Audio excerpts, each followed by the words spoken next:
I was a seminarian, one year I was invited to a St. Patrick's Day celebration in McAdoo when Monsignor Zemanek was the pastor up there. It's All Saints Parish today, but at the time it was St. Patrick's Parish, so it was the patronal feast of the parish, so it was Mass and dinner to celebrate the feast day. And it must have been a late Easter that year, because that Sunday closest to St. Patrick's Day when we had the celebration happened to be the second Sunday of Lent, when we hear this gospel of Jesus' transfiguration.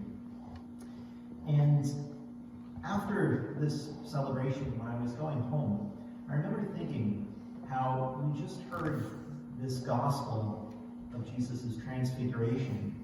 Our Lord takes Peter, James, and John up the mountain, and his appearance is transformed. The apostles, they kind of catch this brief glimpse of Jesus' glory, his divinity. And I thought to myself, we just kind of experienced the same thing. Because if you don't know, the town of McAdoo literally sits atop a mountain, and the liturgy, most of you are familiar with a Monsignor Zemanek liturgy, especially when it's a special occasion, kind of pulling out all the stops and doing everything to perfection, and the music was wonderful. So we literally took some time out of our normal routine to go up the mountain and experience our Lord's presence in a special way for just a brief time. And then sort of renewed by that, re-energized by that experience, we go back down the mountain and continue on our journey, go back to our normal routine. And kind of ever since that experience, making that connection, I've looked for those, what I call transfiguration experiences in my life, experiences that are part of our journey. And they have a purpose, just like they did for those apostles. August 6th is the Feast of the Transfiguration. If you were to come to Mass on August 6th, whatever day of the week it falls, that's when we actually celebrate the Feast of Jesus' Transfiguration. But it's kind of interesting that we always hear this gospel on the second Sunday of Lent. Why does the church always give us this gospel on the second Sunday of Lent? The Transfiguration is a rather unusual episode in Jesus' ministry. Only that core group of Peter, James, and John witness it.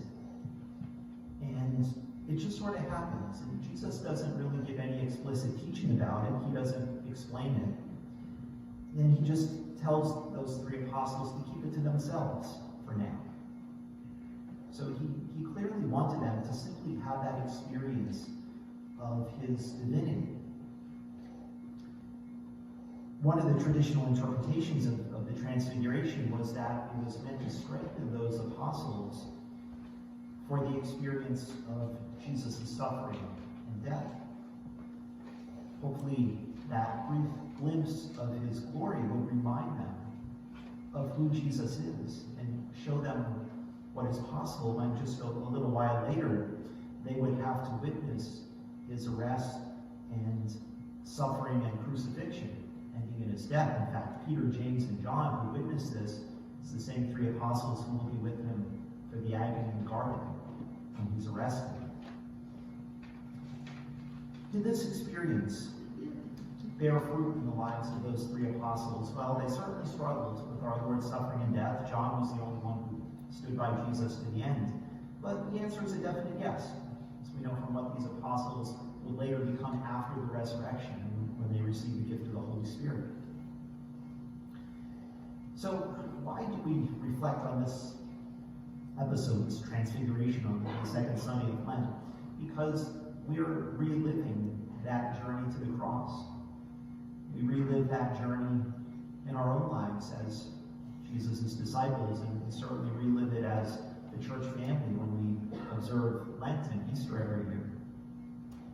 As we continue our journey, we remind ourselves that the cross is followed by resurrection. Because if we lose sight of that, then the journey makes no sense, and we lose the strength to continue. As we nourish our relationship with our Lord by prayer and the sacraments, as we make an effort to live our faith, we will notice those occasional transfiguration experiences happening in our lives. Some can be very significant. Sometimes for some people it's a retreat. They go on and it changes their lives, but most of those experiences can be usually more subtle. But we can be confident that our Lord does give us experiences like that. But we have to remember that those types of experiences, they have a purpose. They're not just about some momentary euphoria.